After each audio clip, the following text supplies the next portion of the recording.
si dans un des tafsirs de Sourate Tawbah entièrement, pas juste le verset 1, entièrement, je lui ai dit, est-ce que c'est une question de période de persécution? La réponse est non.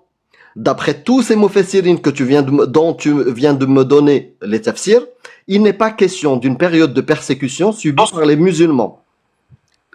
Il traite plutôt de délai. Je peux finir? Moi, je parle avec des sources. Avec des sources, ouais. Pas des... Aussi, On a vu que t'es une menteuse, arrête, on voit là. Putain. Mais un peu de dignité. Et un peu de dignité. Tu dis des mythos, le montre et tu continues. On a entendu. Et c'est un mec, on a entendu sa voix, sa vraie voix de mec. Il traite plutôt de délai juridique accordé aux polythéistes après l'ultimatum de Baraha et de la gestion des traités. Point. En fait, c'est simple. C'est simple. Ce verset-là, il dit que si vous avez un accord avec les musulmans et avec le prophète, vous pouvez pendant 4 mois circuler à la Mecque. Et au-delà de ça, le contrat est terminé. Et si vous y restez, ou si vous n'avez pas de contrat, vous serez, je lis, alors, et à ceux qui ne jouissent pas du pacte, d'accord, donc ceux qui n'ont pas, ça c'est dans Ibn Kathir, qui n'ont pas eu le droit à ce pacte de pouvoir... Parlez tout seul. Tais-toi, mais descends si tu veux. On va continuer à parler tout seul, madame. Monsieur, on va continuer à parler tout seul. Tu peux le... Voilà, merci. Espèce de lâche, va. Grosse merde. Et à ceux qui ne jouissent pas d'un tel pacte, il octroya une date qui échouera après l'écoulement des mois sacrés. Il ordonna à son prophète qu'à la date échue, il devra combattre ces derniers jusqu'à ce qu'ils embrassent l'islam. Quant à ceux qu'un pacte vous lie à eux, après l'écoulement de 4 mois à partir du jour de sacrifice jusqu'au 10e jour de Rabbi, 2e, le prophète fut ordonné également de combattre ces gens-là tant qu'ils n'auront pas embrassé l'islam. Putain, mais vous en avez pas marre d'être des gros menteurs? Parce que elle, là, elle, c'est pas un takriaïste, hein. Enfin, c'est pas un ignorant, c'est un takriaïste. Il sait très bien ce qu'il y a dans les tafsirs. Et les tafsirs, ils sont là. Il octroya une date qui échouera après l'écoulement des mois sacrés. Il ordonna à son prophète qu'à la date échue, il devra combattre ces derniers jusqu'à ce qu'ils embrassent l'islam. Quant à ceux qu'un pacte vous lie à eux, d'accord, donc il dit écoulement, combattre ces gens-là tant qu'ils n'auront pas embrassé l'islam. Également de combattre ces gens-là tant qu'ils n'auront pas embrassé l'islam. Et oui, les tafsirs sont très clairs. Les tafsirs sont très clairs. Religion de paix, PET. Et t'as honte de ta religion. T'en as honte parce que t'es obligé de mentir pour la défendre. De changer la voix. T'es obligé de cacher, de changer la parole de ton Dieu de Khra pour pouvoir faire en sorte que ça devienne quelque chose d'acceptable. Mais c'est pas acceptable. On le sait parce qu'on lit les tafsirs. Et que t'es un menteur rose qui n'est pas une femme et qui se fait passer pour un anglais, une anglaise. T'es une menteuse, un menteur. La preuve, tu viens te faisant passer pour une femme alors que t'es un homme. Tu viens avec un modificateur de voix et en plus tu prends un accent de merde et qu'on a tous grillé qu'il était faux. Mon ref, ton combat n'a aucune chance de réussir. T'es obligé de mentir pour le défendre. T'es obligé de te cacher pour le défendre. Est-ce que nous, tu nous vois cachés? Est-ce que tu nous vois cachés? Non. Nous, on défile à Paris. Visage découvert. Et on chie sur l'Akhra. On chie dessus. Et on n'a pas besoin de mentir. Tout dans l'honnêteté. Ça, vous nous enviez vraiment pas? Vous êtes sérieux? C'est-à-dire que vous préférez être à votre place? C'est ça? La place de gens qui se cachent et qui sont obligés de cacher la vérité pour rendre leur religion acceptable? Vraiment? Mais alors pour rien au monde, j'échange ma place contre la vôtre, hein. Pour rien au monde. Moi, je peux dire tout avec honnêteté, tout. Tout. J'ai pas besoin de cacher. Mon combat, il est noble, il est juste. La preuve, j'ai pas besoin de mentir. Ouais, mais peut-être que si tu le faisais avec un petit accent anglo-saxon, ça pourrait aider les choses, je pense. Oui. Putain. En plus, je vous invite vraiment à revenir au début de l'échange et au milieu, à un moment donné, quand je le dis, je le signale, poté, hein. écoutez la voix, en fait, sans trafic. Je l'ai entendu, voilà. Ça faisait électrique derrière, comme un modificateur de voix. Mais fuck, moi je voulais parler avec, je m'en fous, j'ai pas envie de tortiller. Les gens ils sont là comme ils sont, même s'ils mentent, justement. Là on a vu que non seulement tu mentais sur ta religion, mais que tu mentais sur ton identité. T'es obligé, si vous êtes obligé de mentir pour défendre votre combat, les gars, c'est peut-être que votre combat il pue de la gueule. Hein? Voilà. Donc si vous êtes musulmane sunnite majeure, vous tapez des séries de 1 et je vous fais monter. Et si vous êtes un homme musulman sunnite majeur, vous tapez des séries de 2. Mais il faut avoir du courage, bien évidemment. Parce que quand on a des sources, nous on les montre en fait, les sources. Et donc vous passez pour des cons. Donc après, faut assumer derrière, hein. Passer pour des cons. Hein. Voilà. Parce que ça, c'est public. Hein. Il y a 841 personnes, les lives, ils sont rediffusés derrière. Hein. Vous le savez. Hein. Ça fait 2 ans que je le fais, donc je pense que vous le savez maintenant. Et donc, du coup, en montant sur mon live, vous acceptez hein, de passer publiquement. C'est une autorisation que vous donnez. L'autorisation d'être diffusé. Et là, vous êtes diffusé. Voilà. Donc, faites une demande, Socrate et machin, je sais plus qui a fait des demandes, je vous ai envoyé une demande, mais apparemment, ça marche pas. Faut que vous fassiez une demande directement. Petit bonhomme rose, petit bonhomme bleu. Voilà. Cassius, je reviendrai après. Oui, Petite course. vas-y. Ciao, Amir.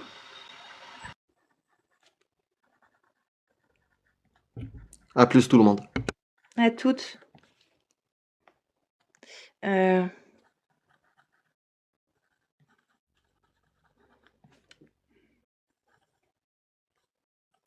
C'est texte.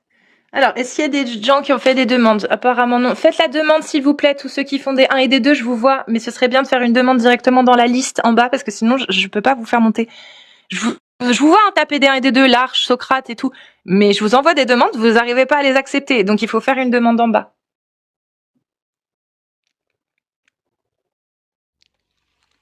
La liste déconnectée. Putain.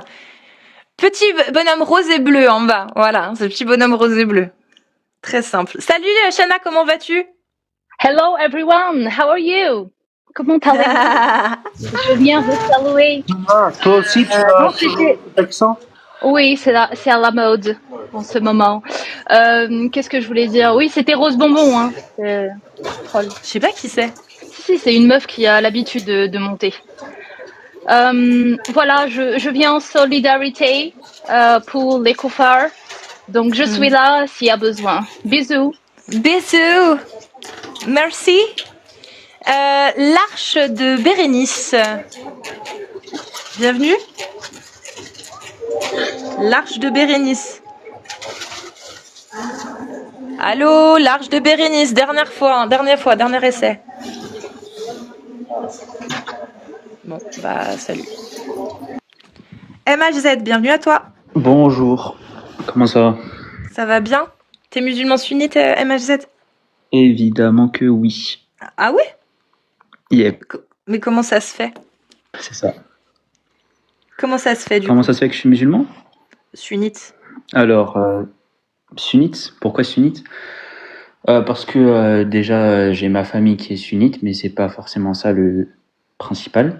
En gros, en fait, mon parcours religieux, entre guillemets, ça a été un parcours un peu, entre guillemets, chaotique. Ce qui s'est passé, c'est que d'abord, j'ai été musulman par ma famille, et ensuite, je suis devenu justement un peu, par la force des choses, un peu, comment dire ça simplement, non, pas de cette manière. Enfin, ouais, j'ai dû faire la prière, etc., mais ça, c'était pas un souci, ça me faisait plaisir. Ensuite, au bout d'un moment, j'ai pas vraiment trouvé le sens justement à ça parce que justement, j'ai pas eu d'éducation religieuse. Et ensuite, ce qui s'est passé, c'est que je me suis vraiment intéressé justement aux 3 religions monothéistes en seconde. Là, actuellement, je suis en classe préparatoire. Je suis en 2e année et j'ai 19 ans là. Du coup, j'ai 19 ans le 4 octobre. En seconde, du coup, j'ai commencé à sérieusement faire des recherches et j'ai trouvé du coup qu'au final, l'islam était la religion la plus cohérente à mes yeux, simplement parce que justement, elle prenait. Je sais que selon du coup la majorité des apostats musulmans, etc., que la religion prône des valeurs qui sont mauvaises par rapport à différentes versions ou différentes paroles du Coran qui ont été, à mes yeux en tout cas, mal interprétées par ces apostats qui ne prennent pas justement l'interprétation de différents savants, etc. Mais ça, on pourra en reparler. Justement, moi, ce que j'ai beaucoup aimé du coup dans la religion musulmane et dans la religion musulmane sunnite, c'est le fait que justement on prône un partage, on prône des valeurs qui sont l'honnêteté, la simplicité, la modestie, enfin bref, tout un tas de valeurs qui me correspondent et qui me donnent envie en fait justement de devenir un homme meilleur. Et c'est à partir de là du coup que je suis devenu musulman et que actuellement ça fait plus de 3 ans du coup maintenant que je pratique l'islam de la manière j'essaye de faire en sorte que ce soit la meilleure des manières. Mais oui, je pratique justement l'islam et je suis très très très heureux en tant que musulman. Voilà. Bah, parfait. Donc du coup, tu as été convaincu par la divinité du Coran. Exactement. Et comment tu as été convaincu de ça? Enfin, je veux dire, comment tu as réussi à te prouver que le Coran n'avait rien à voir avec tous les autres livres au monde, à savoir que tous les autres livres au monde, on sait qu'ils ont été écrits par des humains, mais celui-ci, c'est pas du tout comme les autres. Celui-ci, ça n'émane pas du cerveau d'un humain, ça émane de Dieu. Comment tu as pu le voir, ça? Alors, c'est une très bonne question et justement, je vais te répondre. Lorsque j'ai dû faire justement mes recherches par rapport aux différentes religions monothéistes, j'ai fait des recherches sur la chrétienté, le christianisme en général. J'ai pas été du tout convaincu par justement tout le concept de Trinité qui me paraissait totalement farfelu. Donc du coup ça j'ai mis de côté. Du coup je sais pas comment on appelle ça du coup. Enfin la religion juive. Je sais pas s'il y a un nom spécifique. Oui. Ouais, le judaïsme, voilà exactement. Le judaïsme, honnêtement, enfin ça m'a pas forcément convaincu avec le fait que justement il y a des goïs, il y a d'autres personnes qui sont juives et qui sont clairement supérieures. Enfin bref, des trucs un peu chelous. Et troisièmement, du coup, je me suis retourné vers l'islam et au final, l'islam m'est paru en fait comme étant la religion de vérité par justement le fait que tous les prophètes qui ont été révélés justement. Oui, mais là, tu réponds pas à ma question. Ouais. Moi, j'aimerais savoir comment tu sais que le Coran est divin. Justement, là, j'allais y arriver justement. Justement, par rapport au Coran, justement, qui révèle que justement tous les prophètes qui ont été cités précédemment par toutes les autres religions, du coup, le judaïsme et le christianisme, sont reconnus. Et deuxièmement, je vais te parler justement aussi des miracles du Coran.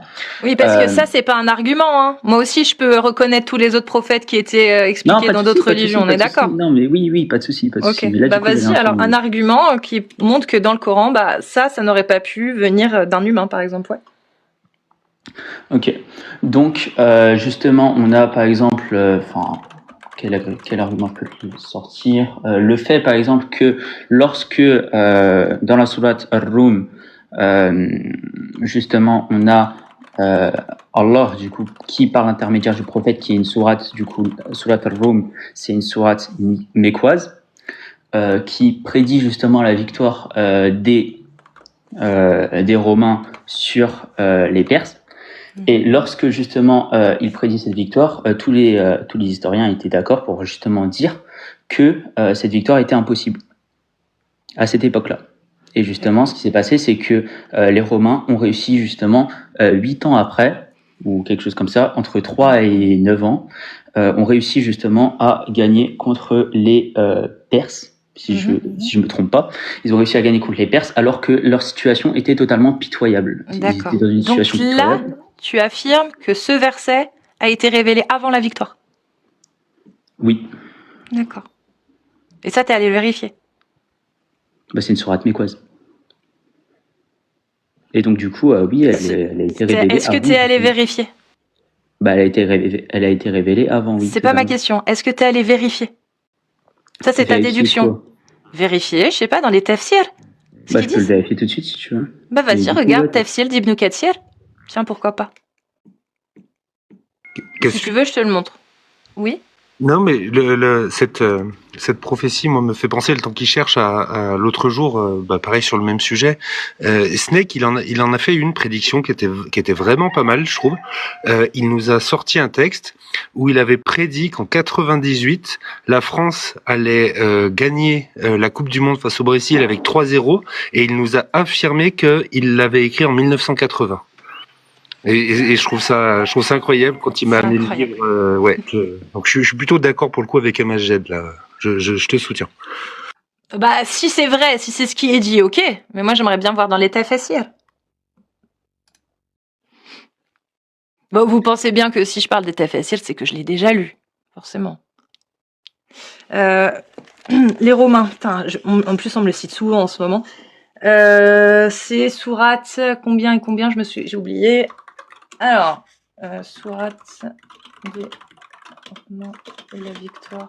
Si j'ai bien compris, Majed est un converti et du coup, moi, c'est vrai que Moi, je suis pas- Non, il est Non. de famille Je suis musulmane. musulman de base, mais justement, en fait, j'ai été éloigné de la religion, mais à un moment donné, du coup, je suis retourné un peu à la religion, entre guillemets. Alors, Et actuellement, bah, là, quoi, je suis musulman et je suis hyper heureux en tant que musulman, quoi. D'accord, mais je te laisse reprendre avec Cassius votre les échange. Romains ont été vaincus dans le pays voisin et après leur défaite, ils seront les vainqueurs dans quelques années. À Allah appartient le commandement au début et à la fin, et ce jour-là, les croyants se réjouiront du secours d'Allah.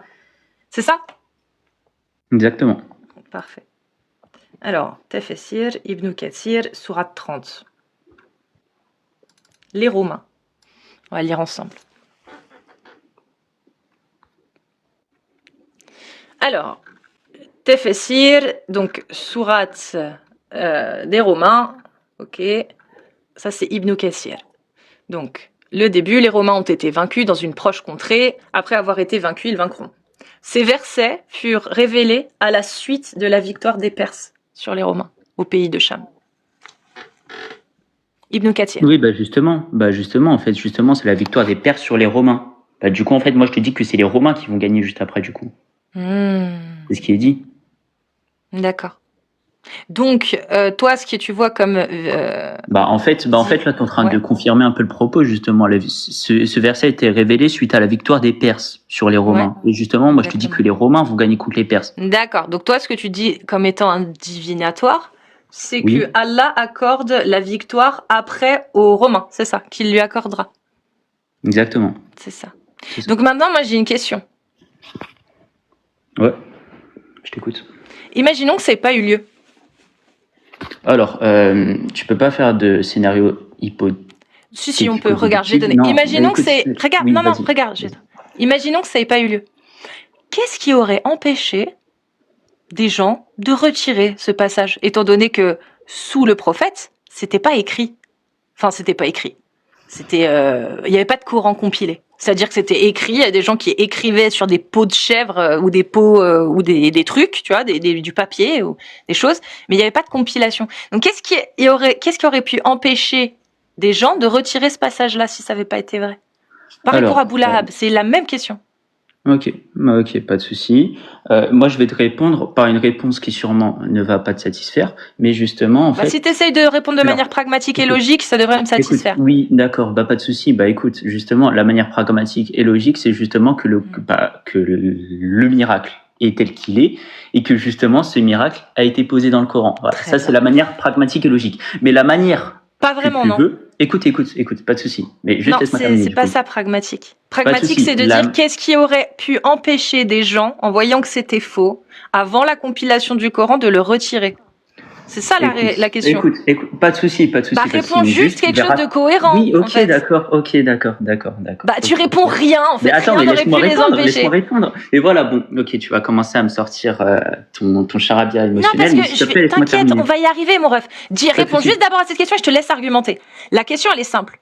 Est-ce que quelque chose, oui ou non, aurait pu empêcher les gens de l'époque de retirer ce verset s'il s'était avéré faux? Est-ce qu'il y aurait quelque chose qui aurait pu les en empêcher? La question, c'est celle-ci. Réponds déjà à celle-ci, après je te laisse argumenter. D'accord, je vais juste faire une petite remarque avant, justement, pour dire j'aimerais d'abord que tu répondes. Le miracle est tel qu'il est, et qu'il est vrai, et que d'après le Tafsir que tu as cité, justement, ça confirme justement que les Perses ont gagné contre les Romains, et que les Romains ont gagné juste après. Mais là, je vais te répondre. Il n'y a pas de souci. J'ai pas lu ça dans le verset, comme quoi ça confirmait que les Romains avaient gagné sur les Perses après, mais peu importe. Réponds juste à ma question. Qu'est-ce qui aurait pu empêcher, est-ce que quelque chose aurait pu empêcher des gens de retirer ce verset s'il s'avérait faux, ou de retirer le verset d'Abu Lahab s'il s'était converti juste pour faire fermer sa gueule à son neveu, par exemple? Qu'est-ce qui aurait pu empêcher Mohammed ou les gens de l'époque de retirer ces versets? Alors, ce qui aurait pu empêcher, justement, d'enlever le verset, dis-moi, selon toi, selon moi, justement, cette question, je ne peux pas t'y répondre de manière logique et pragmatique. Parce que justement, c'est une croyance. Et le fait est-ce que quelque chose aurait pu les en empêcher? Quelque chose, pas vraiment d'une manière physique, mais d'une manière spirituelle, dans le fait, ça je peux te sortir pas mal d'exemples, sur le fait que certaines personnes ont essayé justement d'empêcher le prophète sallallahu alayhi wa sallam de faire sa prière justement à la Mecque en période du coup de polythéiste, et lorsque les Quraysh étaient justement à la Mecque et étaient en possession de la Mecque, la personne qui voulait forcément tuer le prophète alayhi salatu wa sallam lorsqu'il faisait sa prière, en fait il ne pouvait pas justement, il était bloqué, il était comme... C'est des belles histoires, mais j'aimerais quand même savoir, d'une manière pragmatique, moi là aujourd'hui j'écris un livre en disant que dans 5 ans il va se passer plein de trucs. Qu'est-ce qui m'empêche avant de le publier de retirer dans 6 ans les choses que je n'avais pas prédit ou qui étaient mal prédits? Qu'est-ce qui m'en empêcherait moi? Rien, mais justement... Voilà, ça c'est réponse pragmatique. Très Pas de bien. souci. Non mais rien, pas de souci, rien, rien. Mais en fait, au final, ce que tu comprends pas, je pense, Cassius, et c'est un souci que j'ai remarqué avec les apostats, c'est que C'est qu'on croit pas en Allah. Oui, effectivement. Donc on croit pas qu'il y a. Non, c'est pas ça le souci, c'est pas ça le Vas-y, souci. dis ce que tu as à dire et après on va continuer. Vous ne comprenez pas en fait le principe même d'une religion. Le principe même d'une religion, c'est justement d'avoir une croyance et d'avoir une foi. Si, on comprend. C'est pour ça qu'on est anti-religion, mon ref, parce qu'on sait très bien que c'est une super machine à endoctrinement qui permet de faire gober à des gens des choses complètement connes. Vous n'arrivez pas à croire justement. Mais parce qu'on ne peut pas croire en des trucs qu'on ne peut pas nous prouver. MHZ, on ne croit pas parce qu'on n'a pas de bonne raison de croire. Toi qui es en deuxième année de je sais plus quoi là, 19 ans, oui, de prépa scientifique, voilà, oui, tu fais de la prépa scientifique. C'est quoi la méthodologie scientifique avant de croire en quelque chose qu'on te dit? C'est quoi? La méthodologie scientifique, c'est de prouver justement ce qu'on a. Après, si tu veux, je peux te sortir l'approche hypothético-déductive de Claude Bernard, mais bon, ça c'est. Donc tu as les outils. Pourquoi tu les appliques pas sur l'islam? Parce que jusqu'à preuve du contraire, tu m'as toujours pas donné de preuves de l'existence de Dieu. Non. Oui, c'est quoi? Dieu est là, il existe. Prouve-moi qu'il a révélé le Coran. Maintenant, on va continuer. Parce que tu m'as toujours pas prouvé. Là, tu m'as donné un truc. Et moi, je t'ai dit, ah, ok. Si ça avait été faux, comme Abu Lahab, tu connais le verset d'Abu Lahab. Oui. Voilà, si c'était converti, ce verset n'existerait pas. Cette sourate, elle n'existerait pas, elle aurait été supprimée. Parce que, ça, c'est pragmatique. Par contre, effectivement, si tu commences à croire qu'il y a un divin supérieur, ça veut dire que tu es déjà dans la croyance. Moi, je te parle pas de ça. Moi, je te parle à un scientifique, MHZ, qui doit faire une analyse concrète et factuelle de cette religion.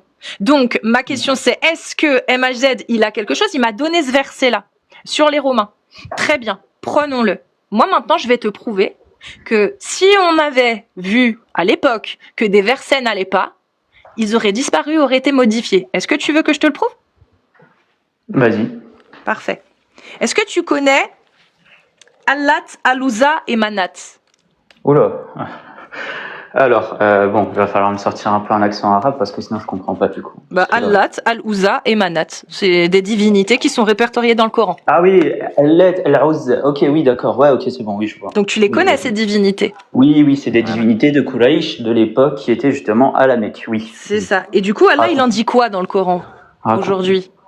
Dans le Coran compilé qu'on connaît aujourd'hui, il dit quoi de ces... Vas-y, dis ce que tu as, du coup, j'ai l'impression que tu as un truc, donc vas-y, on t'écoute. Non, mais c'est parce que j'ai envie que tu participes. Je te jure que là, je te prends vraiment pas de haut, parce que comme tu as un esprit scientifique... je sais que tu me prends pas de haut, et je connais un peu... Comme tu as un esprit scientifique, j'ai envie de voir, tu vois, jusqu'où ça te mène. Vas-y, pas de souci. Et donc, on va lire le verset où, effectivement, il parle de Allat... Attends, faut juste que je retrouve... 22, c'est bien ça.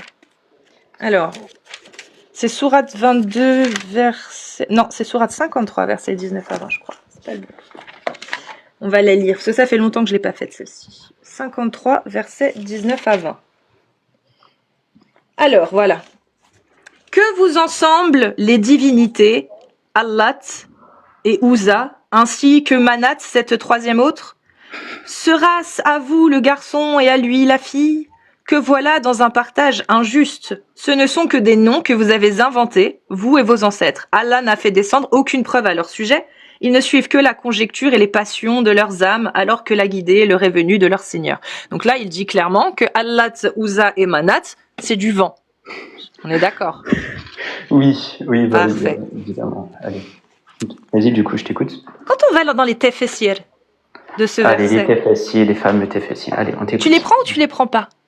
Alors, du coup, non, je t'écoute, vas-y, parle du TFSI, lequel TFSI, quel savant, Est-ce que lequel tu Al-Tabari, At-Tabari. Sheikh al-Mufassirin, hein, quand même, de l'islam sunnite, Al-Tabari. Quel siècle? Je sais pas, quel siècle, Al-Tabari? Moi, je sais pas, c'est pas moi qui suis musulmane. Tabari, je t'avoue, je crois pas que j'ai, mais... Ibn Kathir?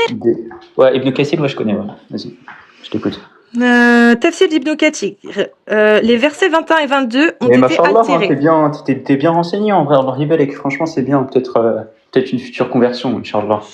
Ça risque d'être compliqué. Ouais, je sais pas, je te sens bien renseigné, Allah Ribelek, tu connais vraiment bien Bah, tous les noms. oui, justement, c'est parce que je connais bien que Ouais, je vois on trucs connaît qui vont bien pas. son ennemi, c'est donc ça, oui. Ok, je Aussi, comprends. oui, ça marche. C'est vrai que ça marche. Je comprends ce que tu veux dire. Allez, vas-y. Allez, Alors, vas-y, je t'écoute. Donc dans le tafsir, on a donc l'histoire racontée par Al-Tabari entre autres et Ibn Kathir qui le rapporte dans son tafsir en parlant tout simplement des versets altérés.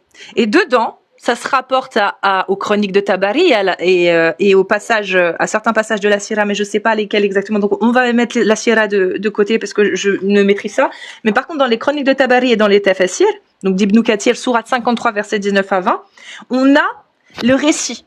C'est-à-dire le récit de ce verset. En expliquant qu'à une époque, ces versets ont été révélés différemment. Comme quoi? Donc, ils ont été révélés tels que le retranscrit. Ça va, c'est bon. Je connais cet argument. C'est Oui, pas un donc- non, attends, mais- je finis parce que c'est pas mon Vas-y. argument. Vas-y, C'est vas-y. Al-Tabari, Oui, c'est Al-Tabari, les savants etc., qui le etc. disent. Oui, pas de Ibn souci, pas de Kathir souci. qui affirme Pas de souci, que pas de souci. Mais ce sera la même lorsque le réponse. messager Ce sera la même de Dieu- réponse. Je peux te donner la réponse tout de suite. Je sais, ça va. Donc on est d'accord qu'il y a eu un changement. Donc, je peux te répondre tout de suite. Il y a pas de souci. Donc, mais D'accord. avant que tu répondes, est-ce qu'on est Oui. d'accord que les versets révélés ne sont pas les mêmes que ceux qui sont aujourd'hui? On n'est pas d'accord sur ça, mais je vais t'expliquer. Il y a pas de souci. Non, bah alors non, arrêtons-nous parce que moi je m'en fous d'être Bah si, d'accord ou pas avec malheureusement, toi. bah si, Moi je veux savoir malheureusement, si t'es justement, là, d'accord. t'es en train de sortir quelque chose et tu me laisses pas te répondre. Vas-y, je MHZ. t'écoute. Allez. Est-ce que tu es d'accord avec les savants de l'islam sunnite? C'est bon, pas avec moi. Avec Ibn Kathir et Al-Tabari, entre autres. Donc, Shir el-Mufassirin, Al-Tabari. Est-ce que tu es d'accord Qui explique pour me permettre justement d'expliquer ma vision Tu et vas d'expliquer expliquer justement après. la vision en fait justement Y a du pas de consensus souci. des savants. Il y a C'est pas possible ou pas Ah, donc tu ne prends pas l'ijma.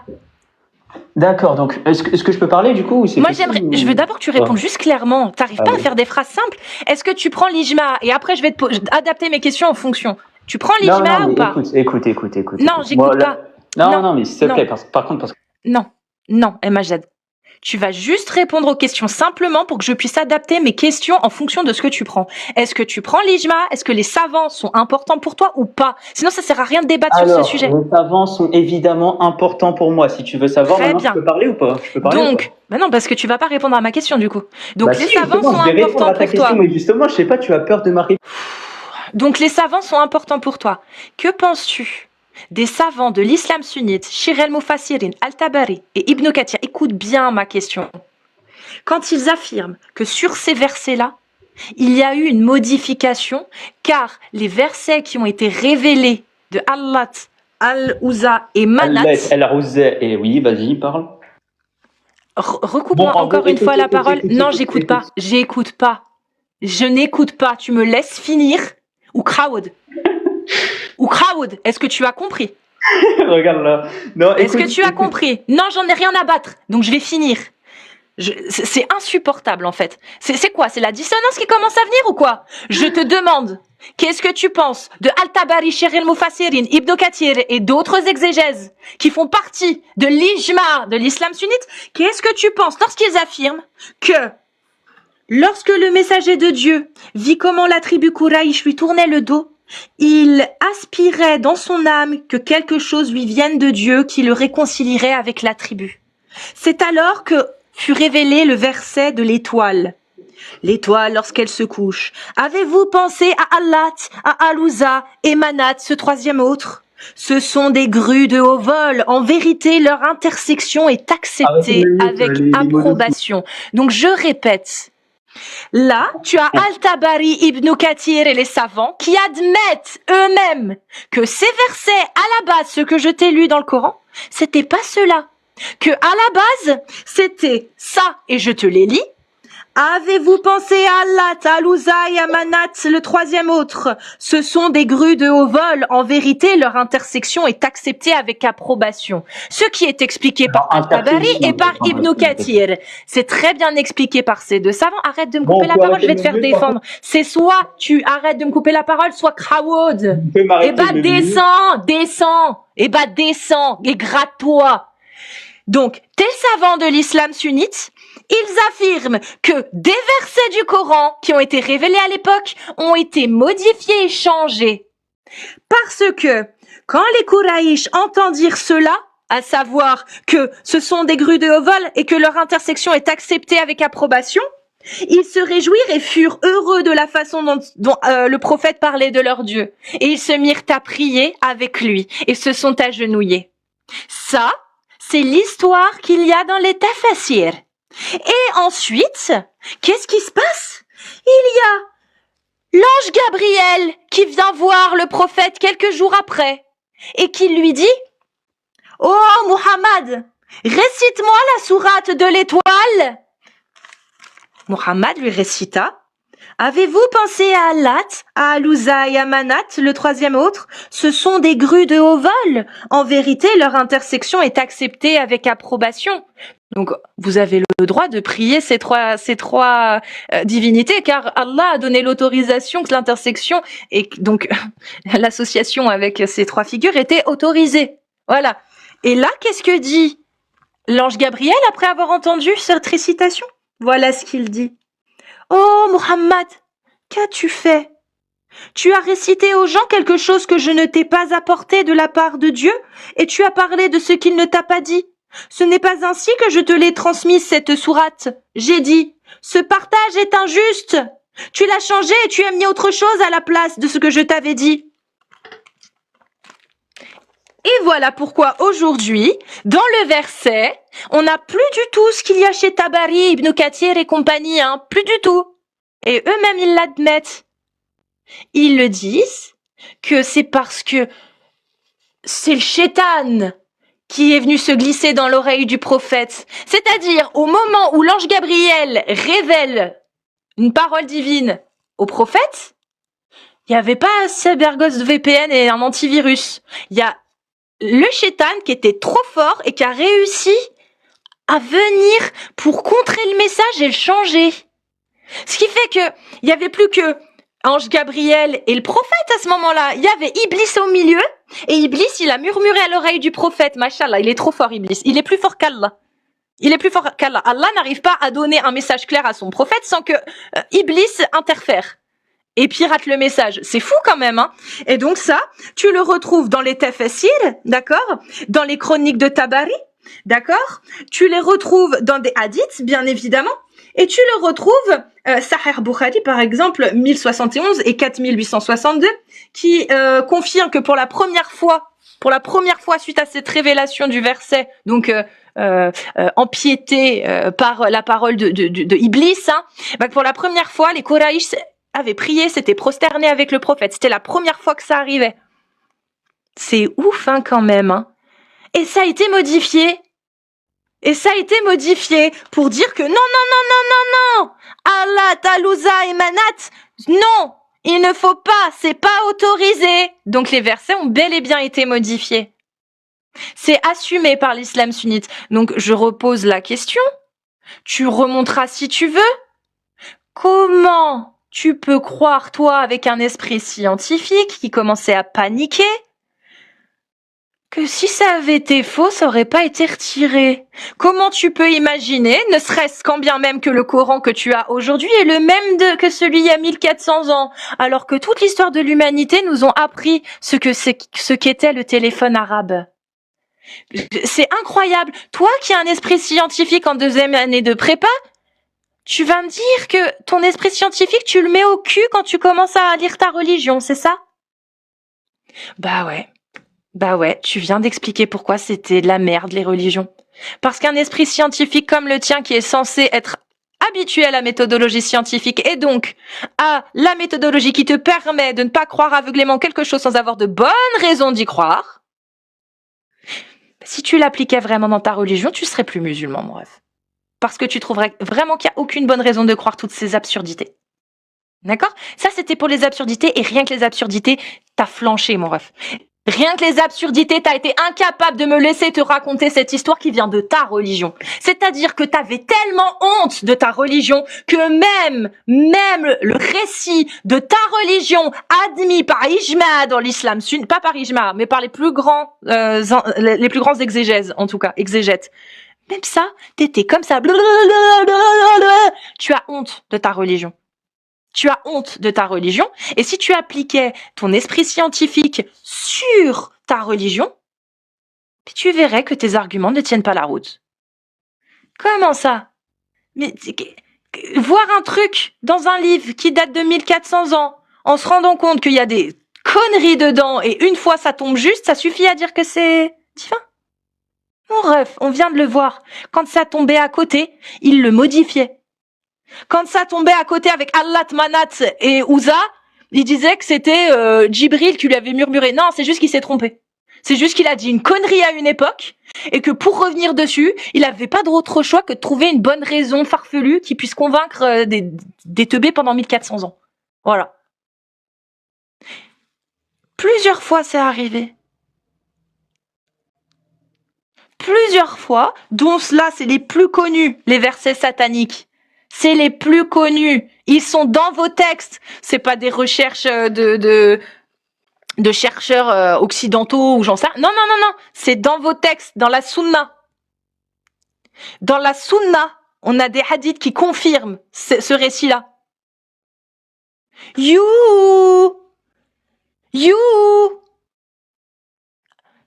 Et c'est pas pour rien qu'aujourd'hui on trouve des absurdités dans le Coran, parce qu'à l'époque, quand on n'avait pas les connaissances scientifiques pour voir les aberrations qu'il y avait, au moment où la compilation du Coran a été faite, forcément, il y a des absurdités qu'on trouve aujourd'hui. Comme par exemple, nous avons fait des os que nous avons ensuite recouverts de chair. Non, dans aucun monde ça se passe comme ça en fait. La chair arrive bien avant les os.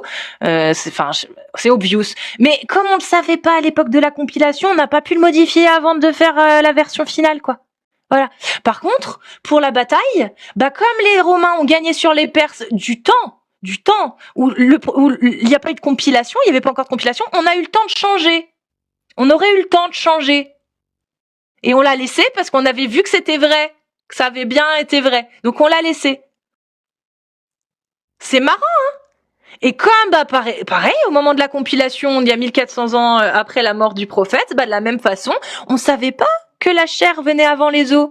Donc on a laissé cette absurdité dans le Coran.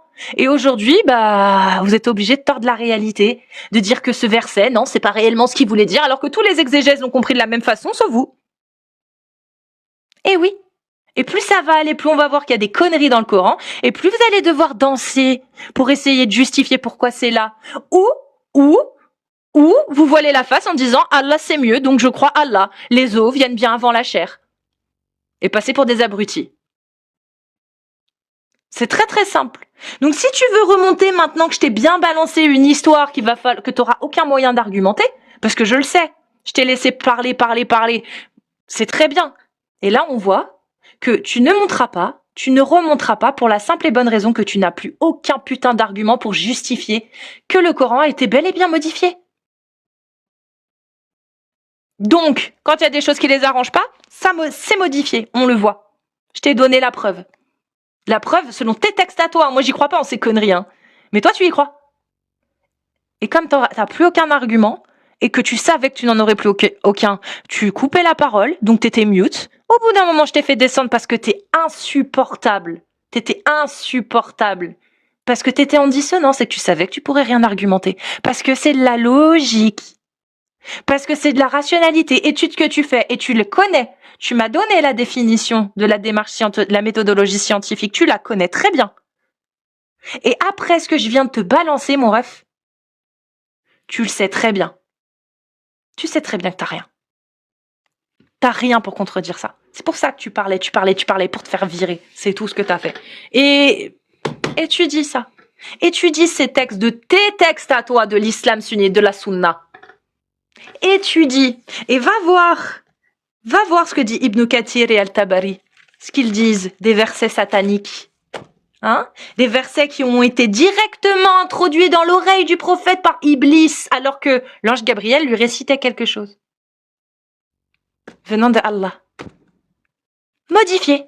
C'était modifié. Moi, ça m'attriste, hein, je vous jure.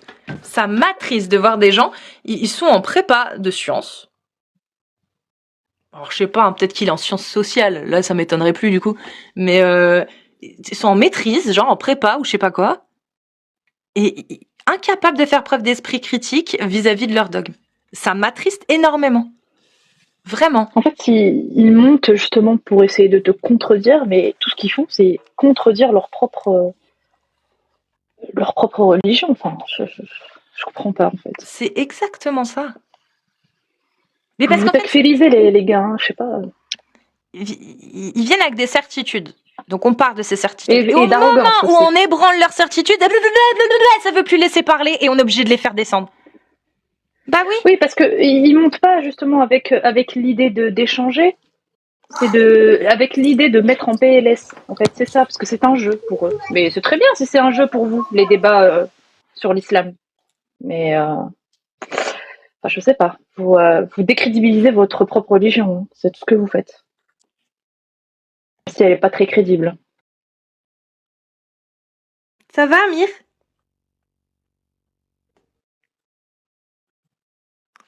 Ah. Donc, crowd. Voilà. Crowd.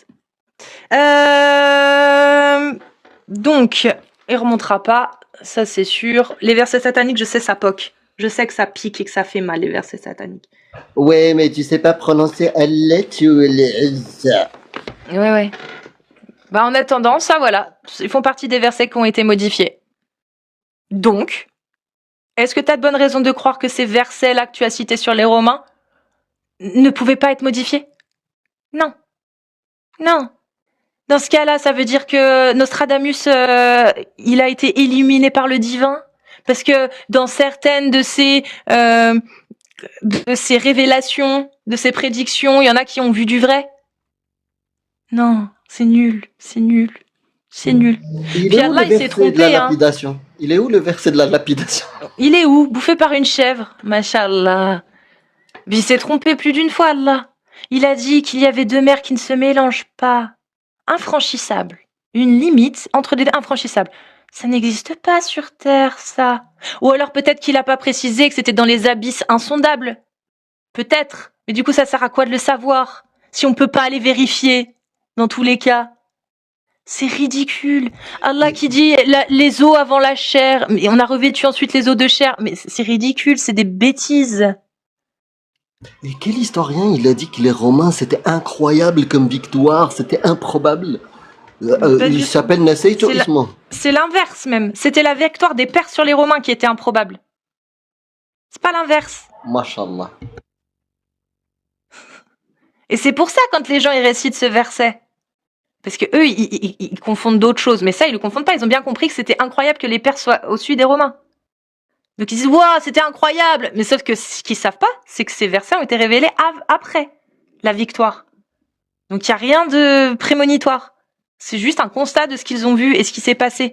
Et quand ils disent, oui, mais un jour, attends, je vais lire exactement. Ouais, non, je l'ai plus là, du coup. Si, les Romains, voilà. Et quand il dit, dans une proche contrée, après avoir été vaincus, ils vaincront. Bah oui, les Romains, en fait, c'était juste la plus grande puissance de l'époque, en fait. Il y avait pas plus. Au-dessus, c'était le soleil. C'est-à-dire que si tu avais des problèmes avec Rome et l'armée romaine, bah tu pouvais te décimer, en fait. Donc bien évidemment qu'il y a rien d'incroyable, en fait, là-dedans. Les gars, s'il vous plaît, soyons un petit peu logiques. Hein? Voilà. Et rationnel. Surtout quand on vient de prépa. Putain, il fait une prépa en sciences, le gars. C'est incroyable. C'est incroyable. Non, vraiment, il y a un truc, moi, je sais pas. T'as les outils, mais tu les appliques pas sur ta religion. Et puis quand on te montre les contradictions, t'as peur. Et tu parles, et tu parles, et tu parles. Et on est obligé de te faire descendre parce que t'es pénible. Insupportable. Insupportable. C'est ouf quand même. C'est fou. Donc oui, ton argument que tu as donné, je l'ai démonté juste avec le Coran lui-même. Le Coran qui a été modifié et cette modification est admise par les savants de l'islam sunnite. Donc voilà, c'est l'ange Gabriel qui est venu quelques temps après pour modifier. Voilà.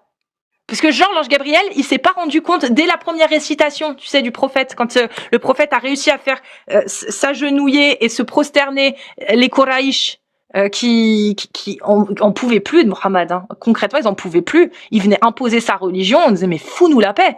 Et quand il est venu avec ce verset-là, ils se sont tous dit ah c'est bon, tranquille, ça va. C'est bien. Et ils se sont prosternés. Là, Allah, il l'a pas vu au moment où il a récité Mohammed devant les Koraïch et qu'ils se sont tous prosternés. Genre, c'était pas suffisamment incroyable pour que les Koraïch qui en voulaient à Mohammed se prosternent devant lui. Non, il l'a pas vu. C'est un demeuré, Allah. C'est un demeuré, il l'a pas vu. Il a attendu quelques jours pour envoyer l'ange Gabriel en lui disant au fait, Gabriel, tu peux aller voir, s'il te plaît, le prophète pour qu'il te récite la sourate de l'étoile parce que je crois qu'il s'est trompé. Mais je suis pas sûre, hein. Je suis omniscient, omnipotent, mais je suis pas sûre. Mais il faut vraiment être con pour croire à des trucs comme ça ou endoctriné. Non, mais Gabriel, franchement, il est trop fort pour savoir que Khaybar, par exemple, Banu Nadir, ils veulent attaquer le prophète. Mais par contre, il n'est pas capable de dire au prophète si Aïcha, elle a forniqué ou pas. Est-ce qu'elle l'a trompé ou pas. Il fallait qu'il attende. Il arrive à savoir des choses, mais ça, non. Ça, pas du tout. C'est qu'Allah ne savait pas si elle était enceinte, Aïcha. C'est pour ça qu'il a laissé un mois pour vérifier si elle allait avoir ses règles. Il savait pas. L'omniscient, l'omnipotent, le prophète en connexion directe avec le créateur, il savait pas. Il savait pas. Oui, je suis musulman sunnite, mais quand est-ce que Tabari il est arrivé? Quand est-ce que Bukhari il est arrivé? Quand est-ce que Muslim est arrivé? Il reste quoi? Il reste le slip de Mohammed quand tu fais ça? Je sais pas. Char. Les cheveux. Ouais, les cheveux, ouais. Et pas les explications. Les chars. Char. Char et char. Genre, bref.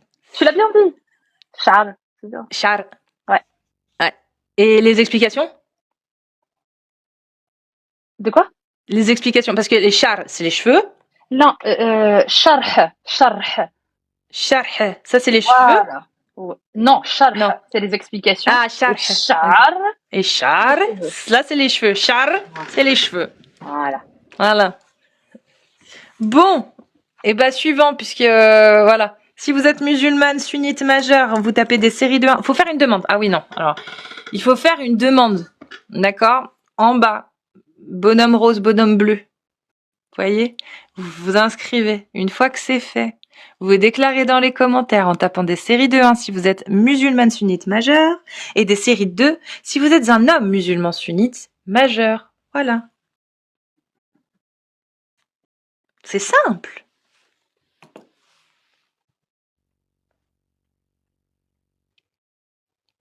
Et si vous n'arrivez pas à faire de demande, ça sert à rien de continuer de taper, c'est que je peux pas vous faire monter. Si vous pouvez pas faire de demande, c'est que je peux pas vous faire monter. Donc faites une demande dans la liste des commentaires, dans la liste des abonnés.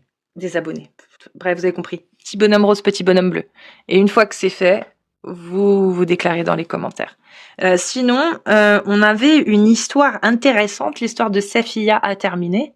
Juste histoire de dire, donc Safiya, on résume ce que j'ai dit tout à l'heure. C'était donc une jeune fille de 14 ans à la première fois où elle s'est fait attaquer par le prophète, c'est que sa tribu a dû migrer à Khaybar parce que voilà, ils étaient obligés, hein, ils avaient tout perdu, le prophète avait tout cramé chez eux, ils ne pouvaient pas se défendre puisque c'était des pécores, voilà pour résumer.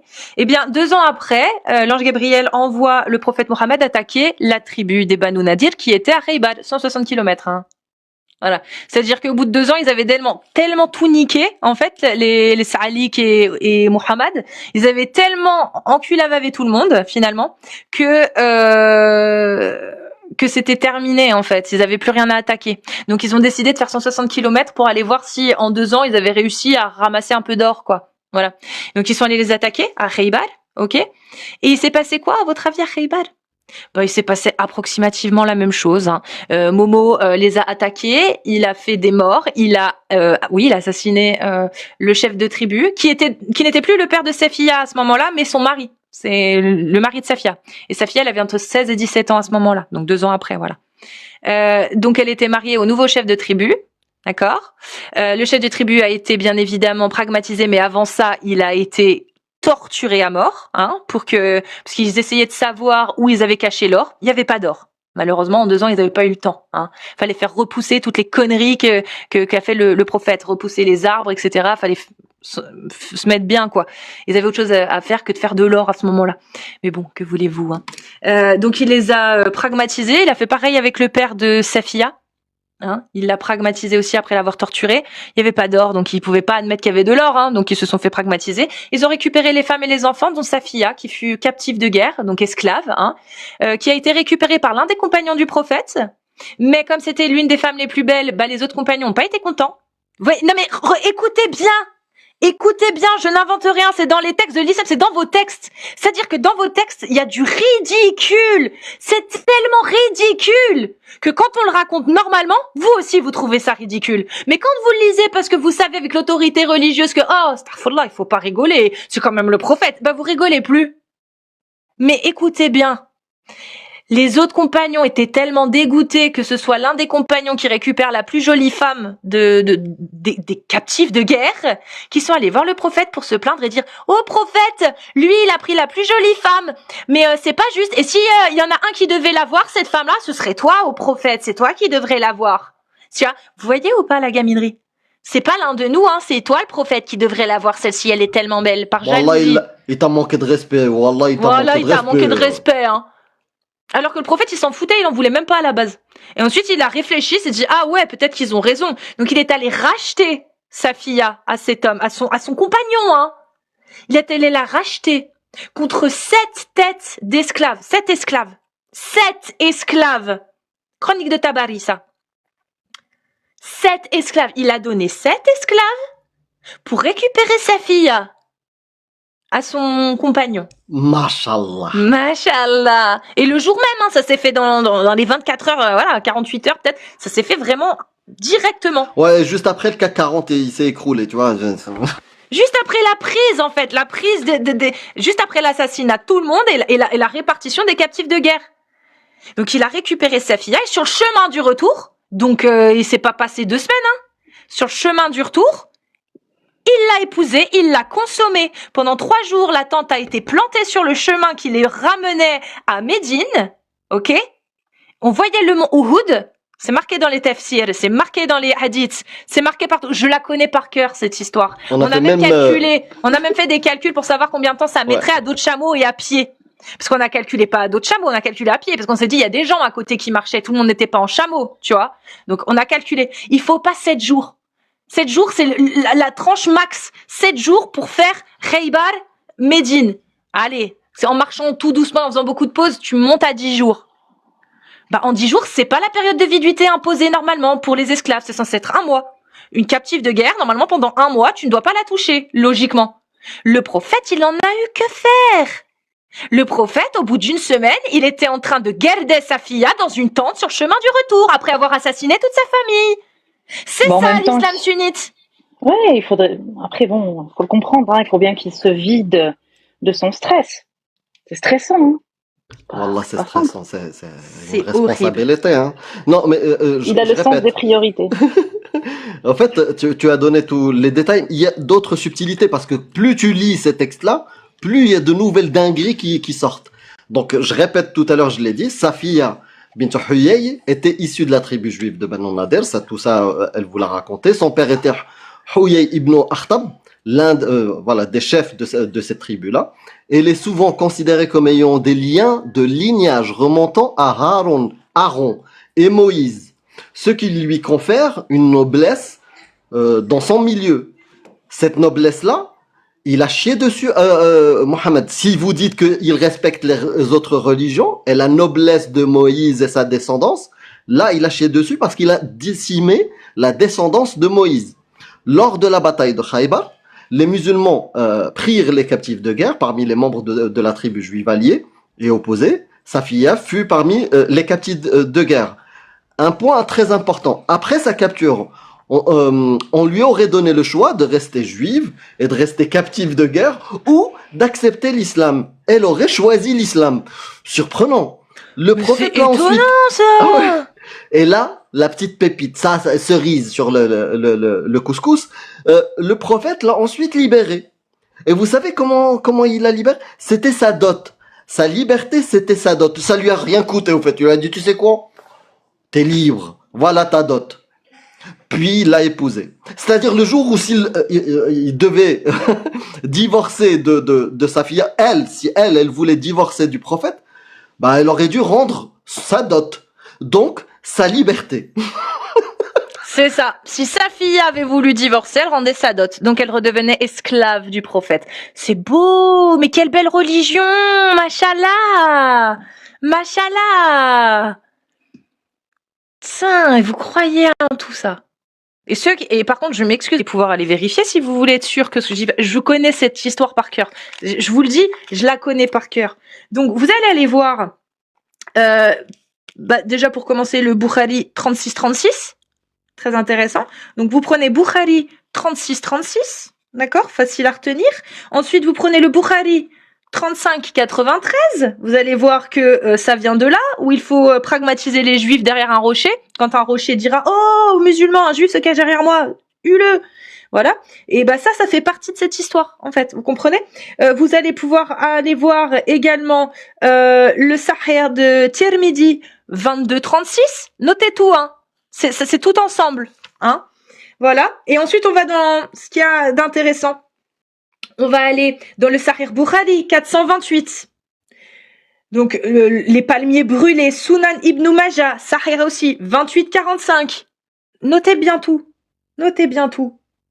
Ok? Je les mettrai peut-être dans la description. J'en ferai une bonne vidéo, celle-ci, je pense. Une capsule bien. Les Banu Nadir qui se rendent et Mohammed leur a tout pris. C'est la sourate 59 verset 6 que j'ai lu tout à l'heure. Sourate 59 verset 6, vous pouvez aller lire les tafassirs également. Vous pouvez aller voir le Abu Daoud 4404. 4404, Abu Daoud Sahih 4404. On a la guerre de la tranchée aussi. Donc pile entre les deux. Vous voyez, entre Safiya, entre Khaybar et entre les Banu Nadir au début, vous voyez? C'est pile entre les deux la guerre de la tranchée. Et juste après cette guerre de la tranchée, vous avez l'histoire de Safiya. Et là, Safiya, c'est Bukhari 41-98. Bukhari 41-98 et les chroniques de Tabari. Alors là, on est dans la plus grande exégète, la plus grande sira, en fait même, la plus grande sira du prophète, la plus précise, celle de Al-Tabari. Vous allez dans les chroniques de Tabari, vous allez dans le volume 8, en page 117, en page 122 et page 123. Donc c'est très simple, de la page 117 à la page 123, vous allez avoir tout le récit que je viens de vous raconter. Et il y a même un truc que j'ai oublié de vous dire, qui est super important.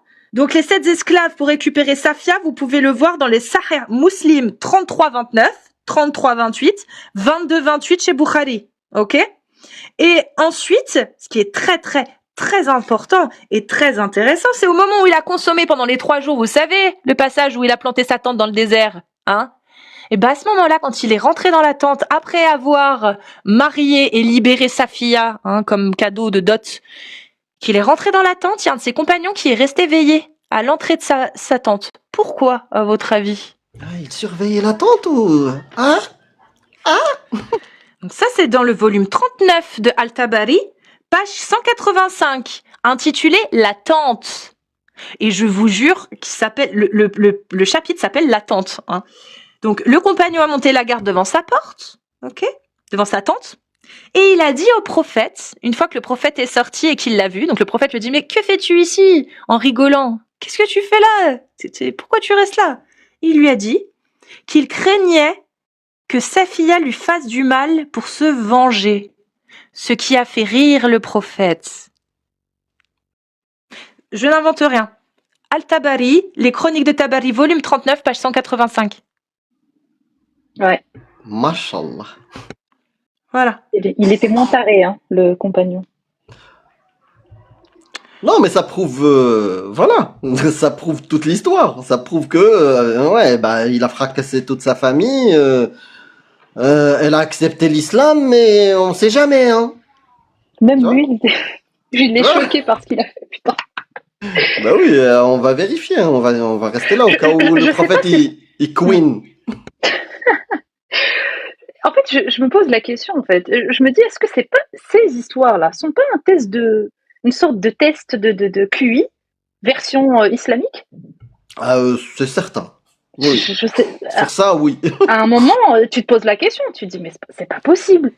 C'est Et- pour tester l'intelligence des gens. Et moi, je suspecte que tous les plus grands, ce sont ceux qui ont justement compris que c'était de la merde et que c'était une arnaque. Tu vois, tous ceux qui sont les plus grandes autorités et qu'ils ont compris. C'est ça le test. C'est en fait, on va vous faire croire des conneries. Et ceux qui étudient le plus et qui comprennent que c'est des conneries, alors vous serez les plus grands meneurs de l'islam sunnite et les plus grands référents. Mashallah. Tout à fait, t'as très bien expliqué. Ouais, non, mais je vois pas d'autres explications, hein. Tu sais, Les idiots, un peu les idiots utiles là qu'on retrouve dans un certain parti que je nommerai pas. bah, soit des idiots utiles, soit ça les sert bien. Tu vois? En tant qu'homme, bah, ça peut être pratique. Tu vois, cette religion-là, si tu l'utilises bien, ça peut être pratique. C'est ça. Et vous savez, je vais même aller plus loin. C'est qu'aujourd'hui, quand on écoute les réformateurs des pays, genre Arabie Saoudite, le fils du président là, à l'heure actuelle, l'Arabie Saoudite, qui veut calmer un peu le jeu, tu vois. Ben Salman. Ouais, MBS. voilà. Et bah, en fait, si vous remarquez, c'est toujours sur des trucs effectivement qui font très très polémique et que peu de gens, à moins d'être malades, voilà, n'ont envie. Par exemple, le mariage des enfants, ça fait envie à qui à part au PO. On est d'accord. Donc ça là-dessus, ils sont capables de réformer et de dire oui, non, il faut que ce soit interdit parce que ça les intéresse pas.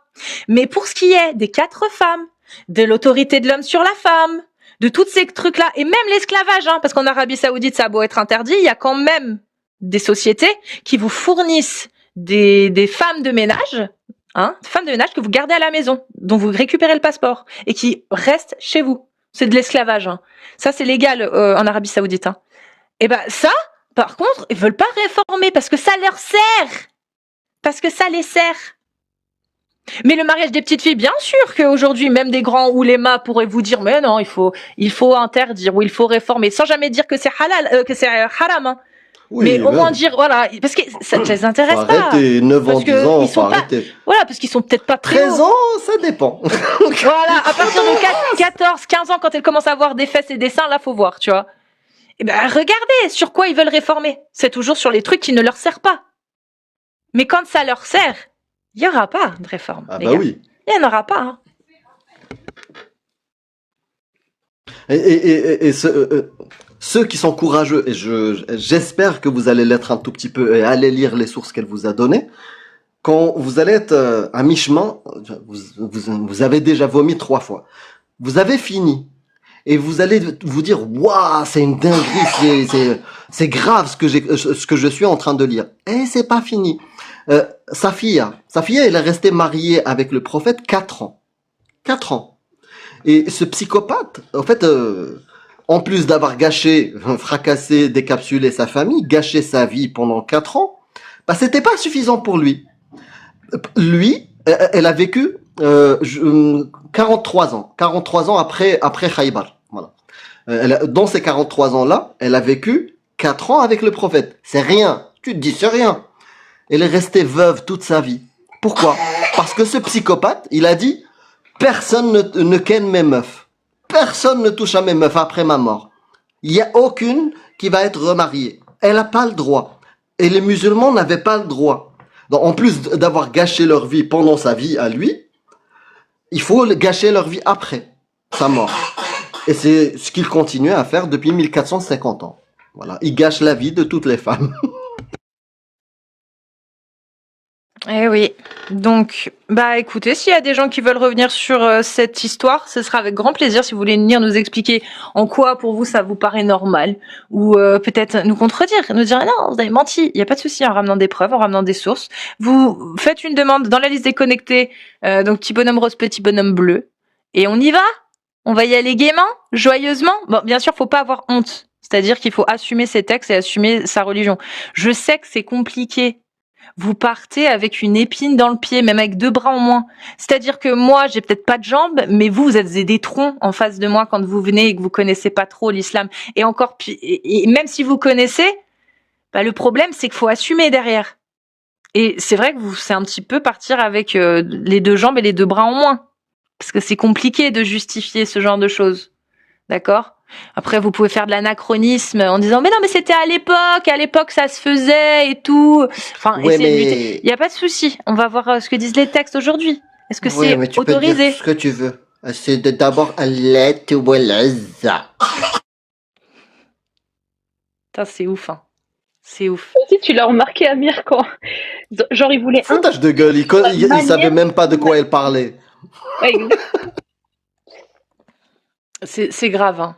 C'est grave. Moi, j'ai vu qu'il y avait des gens. Faut vous déclarer dans les coms. Là, on est déjà beaucoup en l'air. Ferme ton mic. Tu passes après. Je te ferai monter plus tard dans la. Ah bah non, mais de toute façon, tu live ce soir ou pas, Amir? Je vais continuer avec toi ici et on verra bien. Parce que T'es sûr? c'est un peu ouais, vas-y, continue. J'ai sorti une rafale de. Oui, c'est vrai. Une rafale de sources. Oula, il y a quelqu'un avec un pseudo qui. Oh, Jésus, Jésus, reviens parmi les tiens. Mystère Bible, bienvenue. Allô? Bon, plus là, je crois. Hein. Plus là. Ah, pu. Fini. Bon, bah tant pis. Suivant. Vous avez vu, je fais monter. Ah oui, si vous êtes apostat aussi, vous pouvez monter. Voilà, vous pouvez monter, hein, vous tapez des séries de 7.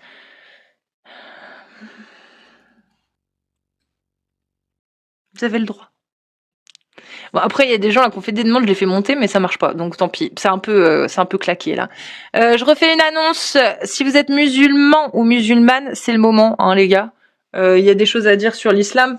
Il y en a plein à dire. Alors, la question c'est de savoir, est-ce que vous y croyez suffisamment pour pouvoir la défendre, ou est-ce que finalement c'est qu'une croyance de façade et au final, bah, vous préférez les lois humaines en fait, tout simplement, que la loi divine ça vous intéresse pas trop. C'est possible, hein.